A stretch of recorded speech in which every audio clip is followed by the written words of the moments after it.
കോട്ടയത്തേക്ക് വളരെ പെട്ടെന്ന് ഒന്ന് പോകണം. അവിടെ ജി ശ്രീജിത്ത് ഉണ്ട്. ശ്രീജിത്ത്, കോട്ടയത്തിന്റെ പ്രത്യേകത മാണി കോൺഗ്രസ് അമ്പയെ പരാജയപ്പെടുന്നു. ജോസ് കെ മാണി ചെയർമാൻ അടക്കം എല്ലാ സീറ്റുകളിലും നഷ്ടപ്പെടുന്ന ഒരു തലത്തിലേക്ക് വരുന്നു. ഇരുത്ത് ചിന്തിക്കേണ്ടി വരും. കാരണം നമുക്കറിയാം, അവരുമായി ബന്ധപ്പെട്ട് തെരഞ്ഞെടുപ്പിന് മുൻപ് ഒരു UDF-ലേക്ക് മാറുന്ന ചർച്ചകൾ നടന്നതാണ്.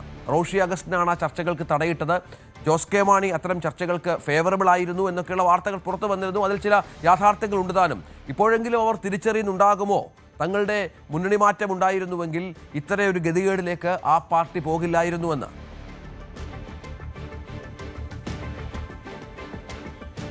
തീർച്ചയായും അങ്ങനെ അഭിപ്രായമുള്ള ഒരുപാട് നേതാക്കൾ ആ പാർട്ടിയിലുണ്ട് എന്ന കാര്യത്തിൽ യാതൊരു സംശയവുമില്ല. പ്രത്യേകിച്ച് അതിനനുകൂലമായി നിന്ന ജോസ് കെ മാണിയും ജോബ് മൈക്കിളും ഒപ്പം തന്നെ സെബാസ്റ്റ്യൻ കുളത്തിങ്ങലിനെ പോലുള്ള നേതാക്കളൊക്കെയും അന്നത്തെ നീക്കം പരാജയപ്പെട്ടതിൽ അവർക്കുള്ള വലിയ അമർഷം ഇപ്പോൾ ഉണ്ട് എന്ന കാര്യത്തിൽ യാതൊരു സംശയവുമില്ല.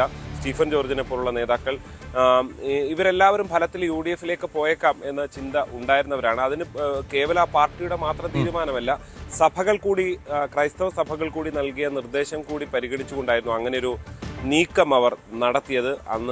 ആ നീക്കം വിജയിച്ചിരുന്നുവെങ്കിൽ ഒരു പക്ഷേ ഇന്ന് വലിയ നേട്ടത്തിലേക്ക്, പ്രത്യേകിച്ച് ജോസ് കെ മാണിയൊക്കെ മന്ത്രിസഭയിൽ ഉണ്ടാകുന്ന നിലയിലേക്ക് കാര്യങ്ങൾ വന്നേനെ എന്നുള്ളതാണ് യാഥാർത്ഥ്യം. അവിടെയാണ് സമ്പൂർണ്ണ പരാജയം. അത് സമ്പൂർണ്ണ പരാജയം എന്ന് പറയുമ്പോൾ കേരള കോൺഗ്രസ് എം രൂപീകരിച്ച ശേഷം ഉള്ള ഒരു തെരഞ്ഞെടുപ്പിലും ഇങ്ങനൊരു പരാജയം ഉണ്ടായിട്ടില്ല. നിയമസഭയിൽ MLA-മാരില്ലാത്ത പാർട്ടിയായി കേരള കോൺഗ്രസ് മാറുന്നു എന്നത് ഒരുപക്ഷെ സമീപകാല ചരിത്രത്തിൽ അങ്ങനെ അപൂർവമായിരിക്കും. ഒരുപക്ഷെ RSPക്കൊക്കെ നേരത്തെ സമീപകാലത്ത് അങ്ങനെ ഉണ്ടായിട്ടുണ്ടാകും. പക്ഷേ കേരള കോൺഗ്രസുകളുടെ ചരിത്രത്തിൽ അങ്ങനെ ഒരു വമ്പൻ പരാജയം ഇപ്പോൾ കഴിഞ്ഞ തവണ പോലും ജോസഫ് ഗ്രൂപ്പിന് പോലും അങ്ങനെ ഒരു പരാജയം ഉണ്ടായിട്ടില്ല എന്നുള്ളതാണ്. 2 MLA-മാരുണ്ടായിരുന്നു കഴിഞ്ഞ നിയമസഭയിലും എന്നുള്ളതാണ് ഏറ്റവും വലിയ യാഥാർത്ഥ്യം. അങ്ങനെ തങ്ങൾക്ക് പിടിച്ചു നിൽക്കാൻ കഴിയുന്ന ഒരു മണ്ഡലവും, ഏത് തരംഗത്തിലും പിടിച്ച് നിന്ന് കയറാൻ കഴിയുന്ന ഒരു മണ്ഡലവും ഇല്ല എന്നുകൂടി ഫലത്തിൽ തിരിച്ചറിയുകയാണ്. അത് പരമ്പരാഗതമായി അവരുടെ ഒരു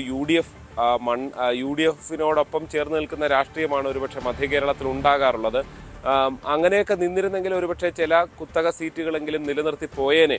പക്ഷേ ഇതിപ്പോൾ അങ്ങനെയും അല്ലാത്ത നിലയിലേക്ക്, സേഫ് സീറ്റുകളായി ഒന്നുമില്ലാത്ത നിലയിലേക്ക് കാര്യങ്ങൾ മാറി എന്നുള്ളതാണ് ഈ തരംഗത്തിൽ സംഭവിച്ചത്. അതെ, ഇതൊരു തരംഗം എന്ന നിലയിൽ മാത്രമാണ് ഇന്നലെ ജോസ് കെ മാണി വിശേഷിപ്പിച്ചത്. പ്രത്യേകിച്ച് കാഞ്ഞിരപ്പള്ളിയിലൊക്കെ ഡോക്ടർ N ജയരാജന്റെ പരാജയമൊക്കെ കാണിക്കുകയാണ് എതിർ രാഷ്ട്രീയ കക്ഷികൾ പോലും. അത് വസ്തുതയുമാണ്. കാരണം ഈ പാലയിലെ ജോസ് കെ മാണിയുടെ തോൽവി അത് അത്രത്തോളം പ്രതീക്ഷിച്ചാൽ ഇത്തവണ വിജയം ഉണ്ടാകുമെന്ന് തന്നെയായിരുന്നു പൊതുവെ ഉണ്ടായ വിലയിരുത്തൽ. അത് ഏതാണ്ട് ആ വിലയിരുത്തലിനോട് ചേർന്ന് നിൽക്കുന്നതാണ് അവിടെ കാപ്പനുണ്ടായ നേരിയ വിജയം. അതായത് സംസ്ഥാനത്തൊട്ടാകെ വലിയ വിജയം UDF-നുണ്ടാകുമ്പോൾ ആയിരക്കണക്കിന് വോട്ടുകളുടെ ലീഡ് പറയുമ്പോൾ കേവലം 3000-ൽ താഴെ വോട്ടുകൾക്കാണ് പാലായിൽ കാപ്പൻ ജയിച്ചത് എന്നുള്ളതാണ്. അവിടെ ഷോൺ ജോർജ് എന്ന ഫാക്ടർ വളരെ പ്രധാനമായി വർക്ക് ചെയ്തു എന്ന് തന്നെയാണ്. പ്രത്യേകിച്ച് ഈ സഭകൾക്കെതിരായ പല പ്രസ്താവനകളൊക്കെ ഷോൺ നടത്തുമ്പോൾ പോലും അവിടെ ആ വിഭാഗങ്ങൾക്കിടയിൽ നിന്ന് പോലും വലിയ രീതിയിൽ വോട്ട് വന്നു എന്നുള്ളതാണ് ഷോണിന്റെ ഒരു വിലയിരുത്തൽ. ഷോണ് ഒരു 10,000-ൽ നിന്ന് 35,000-ലേക്ക് എത്തുന്നു എന്ന് പറയുമ്പോൾ അതാണ്. തൊട്ടിപ്പുറത്ത് അതായത് ഈ രഞ്ജിത്ത് ഇതിന്റെ ഒരു വിലയിരുത്തൽ അതാണ്. ഈ താമര ചിഹ്നത്തിൽ അങ്ങനെ വോട്ട് വീഴുമോ എന്നുള്ള കൺഫ്യൂഷനായിരുന്നു. ക്രൈസ്തവരൊക്കെ അങ്ങനെ വോട്ട് ചെയ്യുമോ എന്നുള്ള ഒരു ആശങ്കയായിരുന്നു പൊതുവെ പ്രകടിപ്പിക്കപ്പെട്ടിരുന്നത്. അത് അങ്ങനെ തന്നെ വീണു. ഇപ്പോൾ PC ജോർജിനാണെങ്കിലും 36,000-ൽ പരം വോട്ടുകൾ ലഭിക്കുമ്പോൾ അത് ആ താമര ചിഹ്നത്തിൽ വീണു എന്നുള്ളത് അവരെ സംബന്ധിച്ച് മുന്നോട്ടുള്ള പ്രവർത്തനത്തിന് ഒരു ഊർജം നൽകുന്നത് തന്നെയാണ് എന്നുള്ളതാണ്. അപ്പോൾ ചൂണ്ടിക്കാണിച്ചത് ഈ ഷോണൊക്കെ പാലയിൽ അത്രത്തോളം ഇനിയും നിന്ന് പ്രവർത്തിക്കും എന്ന് പറയുമ്പോൾ മുന്നോട്ടുള്ള പാലയിലെ ഒരു രാഷ്ട്രീയം കൂടി മാറുന്നു എന്നുള്ളതാണ് എടുത്ത് കാണേണ്ടത്. അവിടെ ഒരു പക്ഷേ കാപ്പനെതിരെ അതിശക്തമായി ഷോൺ നിന്ന് പ്രവർത്തിക്കാനുള്ള സാധ്യത നമുക്ക് കാണേണ്ടി വരും. അവിടെയാണ് ജോസ് കെ മാണിയുടെ സാധ്യത പിന്നെയും എന്ത്, അല്ലെങ്കിൽ ആ പാർട്ടിയുടെ സാധ്യത എന്ത് എന്നൊക്കെയുള്ളത് കണ്ടു തന്നെ അറിയേണ്ടത്. പ്രത്യേകിച്ച് ലോക്സഭയിൽ MP-മാരില്ല. ഇപ്പോൾ നിലവിൽ 4 വർഷത്തേക്ക് ജോസ് കെ മാണിക്ക് MP സ്ഥാനം, രാജ്യസഭ MP സ്ഥാനമുണ്ട്. അതുകൊണ്ട് തന്നെ ആ സ്ഥാനം അവിടെ ഉണ്ട്. അങ്ങനെയാണ് ആകെ ഒരു ഈ ജനപ്രാതിനിധ്യ സഭയിൽ ആകെയുള്ള ഒരു അംഗത്വം എന്ന് പറയുന്നത്. അതുകൊണ്ട് തൽക്കാലത്തേക്ക് ആശ്വസിക്കുക എന്നുള്ളതിനപ്പുറത്തേക്ക് മറ്റൊന്നുമില്ല. ഇനി എങ്ങനെ തിരിച്ചു വരും എന്നുള്ളത് അവർ തീർച്ചയായും ആലോചിക്കുന്നുണ്ട്. സ്വാഭാവികമായി ഈ ഒരു തരംഗം അടുത്ത തെരഞ്ഞെടുപ്പിൽ ഉണ്ടാകില്ല എന്നൊക്കെയുള്ള കണക്കുകൂട്ടലുകളാണ് അവിടെ ചൂണ്ടിക്കാണിക്കപ്പെടുന്നത്. പക്ഷെ അവിടെയും ഈ UDF എന്നുള്ള സാധ്യത UDF എന്നുള്ളതാണ് വലിയ സാധ്യത. പക്ഷേ ഇനി UDF-ലേക്ക് ഈ ഒരു ഘട്ടത്തിൽ വലിയ വിജയം ഉണ്ടായ ഘട്ടത്തിൽ ഇനി സമീപകാലത്ത് തൽക്കാലം UDF ഇനി ഒരു വേക്കൻസി ഉണ്ടാവില്ല. കാരണം ഒരു തവണ വിളിച്ചപ്പോൾ ചെല്ലാത്ത പാർട്ടി, അതുമായി ബന്ധപ്പെട്ട് ഒരുപാട് തർക്കങ്ങളും ആശയക്കുഴപ്പങ്ങളും ഒക്കെ ഉണ്ടായ ഒരു പാർട്ടി, കേരള കോൺഗ്രസിന്റെ മാണി ഗ്രൂപ്പിന്റെ അസ്തിത്വം തന്നെ ഇല്ലാതാകുന്ന പശ്ചാത്തലമാണ്.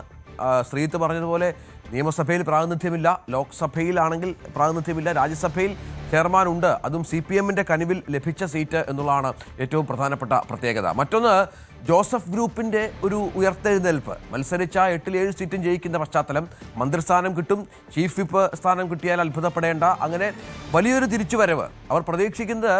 കേരള കോൺഗ്രസ് എമ്മിൽ നിന്ന് ഒരു വലിയ വരവ് ജോസഫ് ഗ്രൂപ്പിലേക്ക് ഉണ്ടാകും എന്നുള്ളതാണ്. പക്ഷെ അവരും ഇത്തരത്തിൽ പരിഗണിക്കാനുള്ള സാധ്യതയില്ല ഐതിഹാസിക വിജയം നേടി നിൽക്കുമ്പോൾ.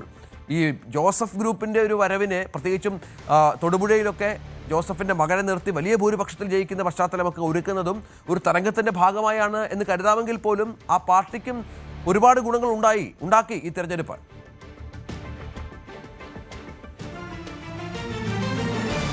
തീർച്ചയായും.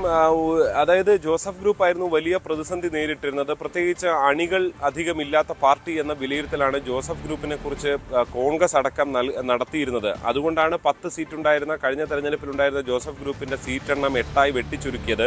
പക്ഷേ 8 കൊടുത്തെങ്കിലും അതിൽ 7 ജയിച്ചു എന്നുള്ളതാണ് ജോസഫ് ഗ്രൂപ്പിന്റെ ഒരു പവറായി അവർ ചൂണ്ടിക്കാണിക്കുന്നത്. അതുകൊണ്ട് തന്നെ അവർക്ക് അതിശക്തമായി നിൽക്കാം.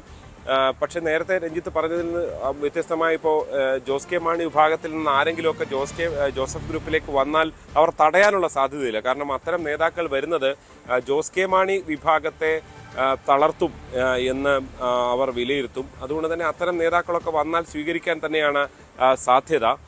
പക്ഷെ അതിൽ പ്രധാനമായിട്ടുള്ളത് ഈ ജോസഫ് ഗ്രൂപ്പിനെ സംബന്ധിച്ച് ഒരു കാര്യം കൂടിയുള്ളത്, നേതാക്കൾ ഒരുപാടുള്ള പാർട്ടിയാണ്, പക്ഷെ അണികളില്ല. തൊട്ടിപ്പുറത്ത് ജോസ് കെ മാണി വിഭാഗത്തെ സംബന്ധിച്ച് തലയെടുപ്പുള്ള നേതാക്കൾ വളരെ വിരളമാണ്, പക്ഷെ അണികൾ ധാരാളമായുണ്ട്. ഈ പാലയും കടുത്തുരുത്തിയും അങ്ങനെ പല മണ്ഡലങ്ങളിലും കാര്യമായി ഉണ്ട് എന്നുള്ളതാണ്. അതുകൊണ്ട് തന്നെ നേതാക്കൾ വന്നാൽ ജോസഫ് ഗ്രൂപ്പ് സ്വീകരിക്കാനുള്ള സാധ്യത തള്ളിക്കളയാൻ കഴിയില്ല. പക്ഷേ ഇപ്പോൾ അതിനുള്ള സാധ്യത വിരളമാണ് എന്ന് ഈ ഘട്ടത്തിൽ പറയേണ്ടി വരും. പക്ഷേ ഈ തെരഞ്ഞെടുപ്പിലൊന്നും മത്സരിക്കാതെ നിന്നിരുന്ന പല ആളുകളുമുണ്ട്. സ്റ്റീഫൻ ജോർജിനെ പോലുള്ള ആളുകളുണ്ട്. സീറ്റ് കിട്ടാതെ പോയ പല ആളുകളുമുണ്ട്. അവർക്കൊക്കെ UDF-ലേക്ക് പോകണമെന്ന അഭിപ്രായം നേരത്തെ തന്നെ ഉണ്ടായിരുന്നവരാണ്. അതുകൊണ്ട് അവരുടെ അത്തരം ആളുകളുടെ കാര്യത്തിൽ എന്തെങ്കിലും മാറ്റം ഉണ്ടാകുമോ എന്ന് മാത്രമാണ് ഇനി അറിയാനുള്ളത്. എന്തായാലും ഇങ്ങനൊരു പരാജയം ഒരുപക്ഷെ സ്വപ്നത്തിൽ പോലും ജോസ് കെ മാണി വിഭാഗം പ്രതീക്ഷിച്ചിരുന്നില്ല. ഏറ്റവും കുറഞ്ഞത് കാഞ്ഞിരപ്പള്ളിയിൽ ഡോക്ടർ N ജയരാജെങ്കിലും വിജയിക്കും എന്നവർ കരുതിയിരുന്നതാണ്. അവിടെയാണ് ചരിത്രത്തിലില്ലാത്ത വലിയ തോൽവി, വലിയ അട്ടിമറികൾ ഉണ്ടായിരിക്കുന്നത് എന്നുള്ളതാണ്. എന്ത് തരംഗത്തിന്റെ കോൺഗ്രസുകളുടെ രാഷ്ട്രീയ സാഹചര്യം, കേരള കോൺഗ്രസ് മാണി ഗ്രൂപ്പ് LDF-നൊപ്പം നിൽക്കുന്നവർ അവർ ഏതാണ്ട് പൂർണ്ണമായും അസ്തമിച്ചു കഴിഞ്ഞു.